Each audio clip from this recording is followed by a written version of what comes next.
नमस्कार दोस्तों। शादीशुदा लोगों के लिए एक बड़ी सीख।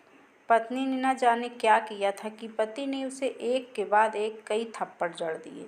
हमेशा हर सिचुएशन को शांति से हैंडल करने वाली पत्नी भी इस बार इतनी अशांत हो उठी कि उसने अपनी चप्पल ही निकालकर पति की ओर दे फेंकी।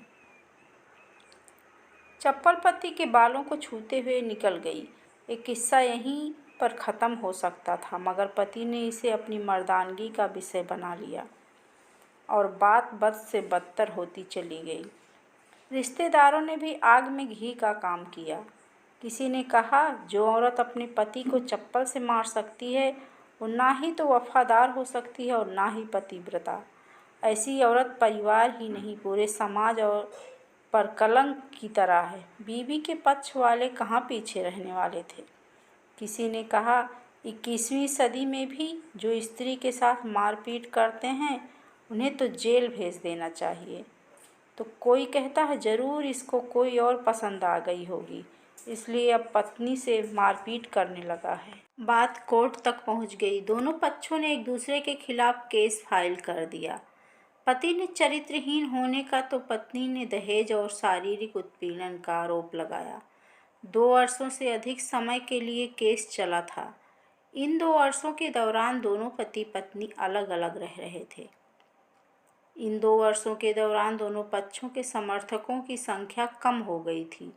पहले जहां दोनों पक्षों में समर्थकों का समूह होता था, अब गिने चुने लोग रह गए थे। पति और पत्नी दोनों की आर्थिक स्थिति भी इस समय के दौरान नीचे गिर चुकी थी।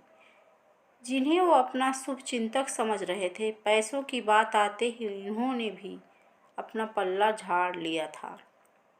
अगर कोई देने को राजी भी हुआ तो मोटे ब्याज की शर्त पर। आखिरकार वही हुआ जो सब चाहते थे, डाइवोर्स। हर कोई खुश था, दोनों पक्षों के रिश्तेदार, उनके माता पिता और दोनों के वकील। लेकिन 5 साल की सुखद शादी और एक सुंदर बेटी होने के बाद मिले इस डाइवोर्स से पत्नी मूक थी और पति शांत। शायद ये एक इत्तेफाक ही था कि इस खुशी को मनाने के लिए दोनों पक्ष के लोग एक ही चाय की टपरी पर बैठे, आमने सामने। इत्तेफाक इसलिए क्योंकि ज़्यादातर लोग जो एक दूसरे के विरोध पक्ष को सपोर्ट कर रहे थे, वे एक दूसरे को अच्छे से जानते भी नहीं थे। पति पत्नी भी इन सभी से दूर एक दूसरे के सामने मेज पर बैठे। पत्नी ने पति से कहा, अब तो खुश होंगे ना, तुम्हारे मन की जो हुई है मुबारक हो। तुम भी तो आज जीत गई हो, मुझसे तलाक तो तुम्हें भी मिल गया है। कंग्रेचुलेशन टू यू टू, पति ने कहा। तलाक को तुम जीत का प्रतीक समझते हो? पत्नी ने पूछा। पति चुप रहा। थोड़ी देर की शांति के बाद पति ने कहा, मुझे तुम्हें 5 लाख रुपए अभी और हर महीने 8,000 देने का आदेश है। अभी मेरे पास पैसे नहीं हैं, इसलिए हमारा मतलब मेरा जो सिटी में फ्लैट है उसे तुम्हारे नाम कर देता हूँ। पत्नी बोली, लेकिन उस फ्लैट की कीमत तो 18 लाख की है। हाँ, लेकिन हमारी बेटी तुम्हारे साथ है और आगे जाके उसके खर्चे भी बढ़ेंगे, तुम्हें थोड़ी आसानी होगी, पति ने कहा। नहीं नहीं, मुझे सिर्फ 5 लाख ही देना, और तुम हर महीने 8,000 तो देने ही वाले हो। मैं मैनेज कर लूँगी। अगर 5 लाख नहीं हैं तब भी कोई बात नहीं है, पत्नी बोली। दोनों फिर से शांत हो गए। पति सोचने लगा, कितनी भोली और समझदार है ये औरत, जो कुछ समय पहले तक मेरी पत्नी थी और अब अनजान। ये वही है जो कम से कम खर्चे में घर चलाती और पैसे बचाकर मेरे जन्मदिन और बर्थडे पर हमेशा मेरे लिए नए कपड़े खरीद लाती।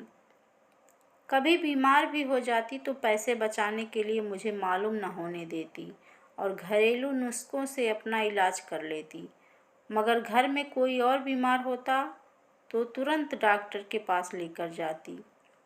मेरी हिम्मती मारी गई थी।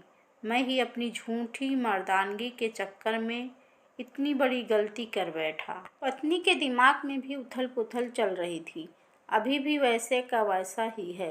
पहले भी खुद से ज़्यादा हमारे बारे में सोचता था और अब भी वही कर रहा है। ये वही आदमी है जो मुझे एक्सीडेंट से बचाने के लिए खुद मोटरसाइकिल के आगे कूद पड़ा था और अपनी उंगली तुड़वा बैठा था। पता नहीं कौन सी मनहूस घड़ी में झगड़ा कर बैठी।